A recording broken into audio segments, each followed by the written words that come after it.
దేశంలో ఓట్ల దొంగలను స్వయాన కేంద్ర ఎన్నికల సంఘమే కాపాడుతోందని కాంగ్రెస్ అధ్యక్షుడు మల్లికార్జున ఖర్గే ఆగ్రహం వ్యక్తం చేశారు.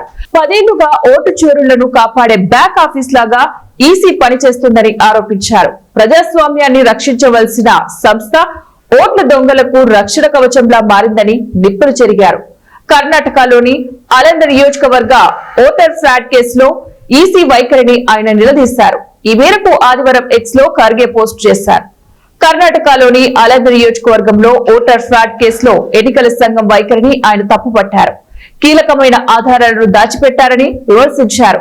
2023లో కర్ణాటకలో అసెంబ్లీ ఎన్నికలకు ముందు అలంద నియోజకవర్గంలో వేలాది ఓటర్ల పేర్లు తొలగించేందుకు నకిలీ ఫామ్ 7 దరఖాస్తులను వాడినట్లుగా కాంగ్రెస్ బహిర్గతం చేసింది.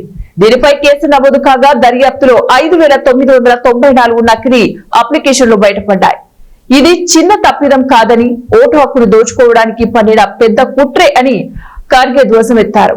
ఈ కేసులో నిందితులను గుర్తించేందుకు కాంగ్రెస్ ప్రభుత్వం సిఐడి విచారణకు ఆదేశాలు జారీ చేసింది. తొలుత ఎన్నికల సంఘం కొన్ని పత్రాలు సమర్పించినప్పటికీ ఇప్పుడు మాత్రం కీలక ఆధారాలను ఇవ్వకుండా వెనక్కి తగ్గిందని ఖర్గే ఆరోపించారు.